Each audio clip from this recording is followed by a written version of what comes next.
नमस्कार बंधुरा पुरुलिया विलेज फूडे आपनादेरके स्वागत जानाई। तो आज के रेसिपि होच्छे नीम पाता दिए सीम आलू भाजा। तार जन्य आगे थेके केटे राखा आलू और सीम कड़ार मध्य दिए दिएछि। परिमाण मतो जल दिएछि, परिमाण मतो लवण दिएछि।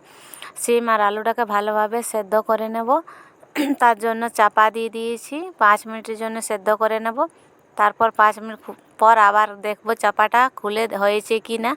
देखुन बंधुरा सीम और आलू सेদ্ধ हये गेछे, कत सुंदर फुटছে। तो आर बेशी सेদ্ধ करब ना, सीम और आलू सेদ্ধ हये गेछे। एबार एटाके नामिये नेब आमी। प्राय सेদ্ধ हये गेछे, एटा नामिये नेब। नामिये निচ্ছি, तारपरे आबार फोड़न देब।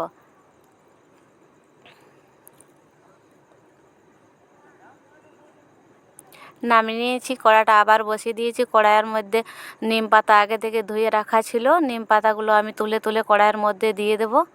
নিম পাতাগুলো ভেজে নেব, তাহলে বেশি তেতো লাগবে না।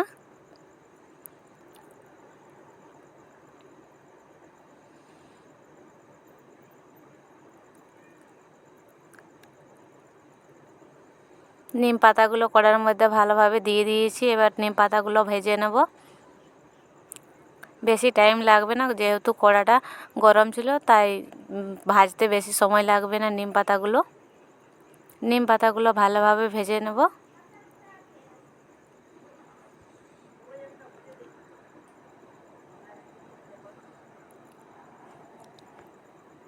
নিম পাতাগুলো ভাজা হয়ে গেছে।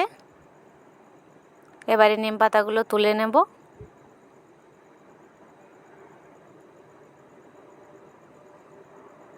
নিম পাতাগুলো তুলে নিলাম। আবার কড়াই বসিয়ে দিয়েছি। কড়াইয়ের মধ্যে সরষের তেল দিলাম। আমি এখানে সরষের তেল ব্যবহার করছি, আপনারা চাইলে রিফাইন তেলও ব্যবহার করতে পারেন। ফোড়নে দুটো শুকনো লঙ্কা দিয়ে দিলাম। ফোড়নটা ভালোভাবে ফুটিয়ে নেব।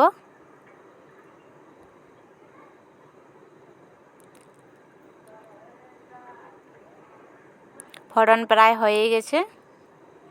এবারে গুঁড়ো করা নিম গুঁড়োটা দিয়ে দেব। নিম পাতার গুঁড়োটা দিয়ে দিলাম।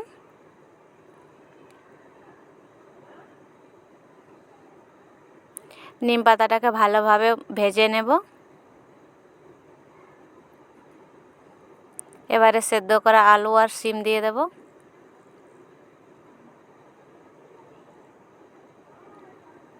ভালোভাবে নেড়ে চেড়ে ভেজে নেব। এভাবে ভেজে ভেজে শুকিয়ে নেব, যাতে তেলটা গায়ে গায়ে না থাকে, শুকিয়ে যায়।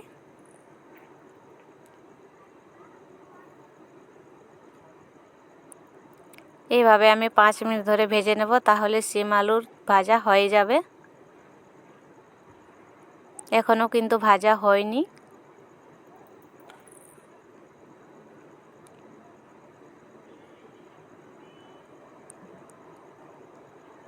আর কিন্তু লবণ ব্যবহার করিনি, সেদ্ধ হওয়ার সময় লবণ দিয়েছিলাম, আর লবণ দেব না।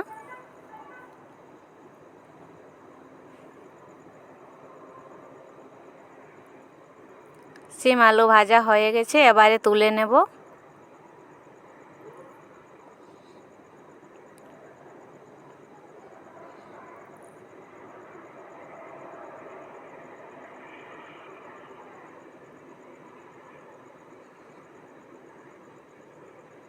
শিম আলু ভাজা হয়ে গেছে, তুলে নিলাম।